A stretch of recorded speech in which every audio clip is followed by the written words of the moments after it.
लगभग 1000 एपिसोड और 20 से भी ज़्यादा मूवीज़ के बाद ऐश केचम एक पॉपुलर चेहरा बन गया है पूरी दुनिया के पोकेमॉन लवर्स के लिए। ऐश का सपना था कि वो सभी पोकेमॉन्स को कैच करे। ऐश ने काफ़ी सारे पोकेमॉन्स को पकड़ा है और उसने पोकेमॉन की एक ताकतवर सेना बना ली है। आज हम बात करेंगे उसके टॉप 10 स्ट्रॉन्गेस्ट पोकेमॉन्स के बारे में, जिसमें स्पेशली उनकी बैटल्स और उनकी विनिंग रिकॉर्ड्स की बात की जाएगी और किस तरह के ओपोनेंट्स को उन्होंने हराया है और उनके पास कौन कौन से स्पेशल मूव्स हैं। इन्हीं बातों को लेकर हम उसके टॉप 10 पोकेमॉन को रैंक करेंगे। इनमें से कुछ ऐसे भी पोकेमॉन हैं जिनका अभी तक हमें फुल पोटेंशियल नहीं देखने को मिला है, लेकिन वो भी इस लिस्ट का हिस्सा होंगे। So let's start. नंबर 10, ग्लेली। ग्लेली इस लिस्ट में 10th पोजीशन पर आता है। ये ध्यान में रखने वाली चीज़ है कि ग्लेली ऐश का एक लौता आइस टाइप पोकेमॉन है, क्योंकि ऐश ने लैप्रस को ऑरेंज आइलैंड पर छोड़ दिया था। इस पोकेमॉन का रिकॉर्ड इसकी स्ट्रेंथ को दिखाता है। इवॉल्व होने के बाद इसने कोई भी 1-on-1 बैटल नहीं हारी है। ग्लेली को उसकी पहली विक्ट्री ग्रैंड कॉन्फ्रेंस में मिली थी चारिज़ार्ड के खिलाफ। ग्लेली ऐश का फाइनल पोकेमॉन था जब ऐश मॉरिसन से लड़ा था। उसने मेटंग को हराया था, जबकि उसने उसके बाद काफ़ी सारे इफेक्टिव हिट्स झेले थे। ग्लेली के पास काफ़ी तरह के अटैक्स हैं जो उसे one of the strongest Pokemon बनाते हैं। Number 9, swallow. स्वेलो ऐश का one of the most reliable Pokemon है। पिकाचू और बल्बासौर के बाद एपिसोड्स के मामले में यही ऐश की टीम में सबसे ज़्यादा रहा है। स्वेलो ने ऐश को होनन लीग के क्वार्टर फाइनल्स तक पहुंचाने में काफ़ी इंपॉर्टेंट रोल प्ले किया है। उसने बैटल फ्रंटियर में भी अच्छा योगदान दिया है, जहां उसने स्वाम्पर्ट और वेनेसोर को हराया था। होनन रीजन के ग्रैंड कॉन्फ्रेंस में स्वेलो ने लगातार 2 पोकेमॉन्स को नॉकआउट कर दिया था। स्वेलो की इलेक्ट्रिक मूव्स को रेजिस्ट करने की कैपेबिलिटी ऐश के दूसरे फ्लाइंग टाइप पोकेमॉन से उसे काफ़ी अलग करती है। पिकाचू से बैटल के दौरान न सिर्फ उसने थंडरबोल्ट अटैक को सहा था, बल्कि उसने उसे एक आर्मर की तरह इस्तेमाल किया। नंबर 8, गोडरा। गोडरा 3rd स्टेज एवोल्यूशन है। वो ऐश का इकलौता पूरा ड्रैगन टाइप पोकेमॉन है और 8 सूडो लेजेंडरी पोकेमॉन में से एक है। इसका मतलब कोई भी पोकेमॉन जो अपने 3rd या फाइनल स्टेज ऑफ एवोल्यूशन में हो और उसका बेस स्टैट टोटल एग्जैक्टली 600 हो। उसने ऐश को वोल्टेज बैच जितवाया सेलेमोन्स के लग्जरी को फाइनल राउंड में हराकर। गोडरा के पावरफुल अटैक्स में ड्रैगन पल्स, ड्रैगन ब्रेथ और आइस बीम जैसे डेवेस्टेटिंग अटैक्स शामिल हैं। Number 7, crocodile. क्रोकोडाइल 9th और फाइनल पोकेमॉन था जिसने ऐश की टीम को ज्वाइन किया यूनोवा में और टीम का सबसे स्ट्रॉन्ग पोकेमॉन था। पर ऐश की यूनोवा टीम इतनी बड़ी थी कि किसी पोकेमॉन को अपना फुल पोटेंशियल दिखाने का मौका नहीं मिला। क्रोकोडाइल का winning rate one of the highest winning rate में से एक है। उसका विनिंग रेट लगभग 75% है। इस तरह से वो अपने मैचेस जीतता है, वो भी काफ़ी इंप्रेसिव है। क्रोकोडाइल को उसकी पहली विक्ट्री आयरिस के ड्रैगनाइट के खिलाफ मिली थी। उसके स्पेशल मूव्स में डिग, ड्रैगन क्लॉ और स्टोन एज जैसे पावरफुल मूव्स शामिल हैं।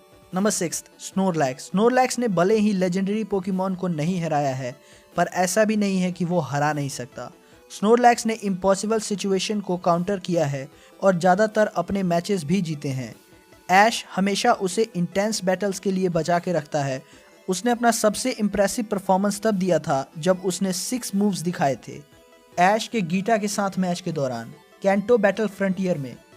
ऐश के किसी भी पोकेमॉन ने 4 से ज़्यादा अलग अटैक्स नहीं दिखाए हैं। स्नोरलैक्स ऐश का सबसे डिपेंडेबल पोकेमॉन में से एक है। Number 5, Pikachu.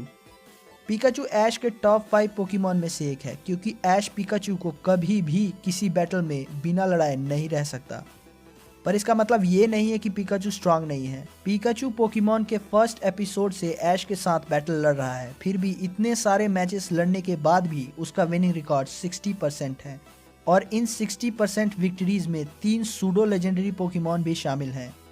पिकाचू ने ड्रैगनाइट को ऑरेंज लीग में हराया था और मेटाग्रोस और ट्रायंटार भी उसके आगे नहीं टिक सके थे। उसने लेजेंडरी पोकेमॉन को भी हराया है और लैटियोस के साथ उसका मैच ड्रॉ भी रहा है और उसकी लुकारियो के ऊपर विक्ट्री को भी हम नहीं भूल सकते, जो उतना ही लेजेंडरी पोकेमॉन था। पिकाचू ऐश के सबसे स्ट्रॉन्गेस्ट पोकेमॉन में से एक है, इसी वजह से वो इस लिस्ट में टॉप 5 में है। नंबर 4, स्कैप्टाइल। ऐश के स्कैप्टाइल की बात करें तो सबसे ज़्यादा यादगार विक्ट्रीज एनिमे में इसी पोकेमॉन के हैं, जहां इसने डार्कराय जैसे पोकेमॉन को हराया था। डार्कराय उससे पहले कोई भी बैटल नहीं हारा था, लेकिन स्कैप्टाइल ने उसे एक सिंपल लीफ ब्लेड से हरा दिया था। अब तो वो मेगा एवोल्यूशन को भी हासिल कर चुका है। तो ये कहना गलत नहीं होगा कि वो ऐश के सबसे पावरफुल पोकेमॉन में से एक है। नंबर 3, इन्फर्नैप। इन्फर्नैप ने लगभग अपने सारे मैचेस जीते हैं। इन्फर्नैप का विनिंग रिकॉर्ड सबसे इम्प्रेसिव है। उसका विनिंग परसेंटेज 83% है, ऐश के किसी भी पोकेमॉन से ज़्यादा। ऐश और इन्फर्नैप का बॉन्ड बहुत ही ज़्यादा स्ट्रॉन्ग है। इन्फर्नैप का ब्लेज जब एक्टिवेट हो जाता है तो वो नियरली अनबीटेबल हो जाता है और किसी भी स्ट्रॉन्ग अटैक को सह सकता है। इन्फर्नैप ने ऐश को बेकन बैच जितवाया था। इन्फर्नैप के पास बहुत सारे मूव सेट हैं। वो अपने ब्लेज की मदद से किसी भी पोकेमॉन को आउट मैच कर सकता है। नंबर 2, चैरिज़ार्ड।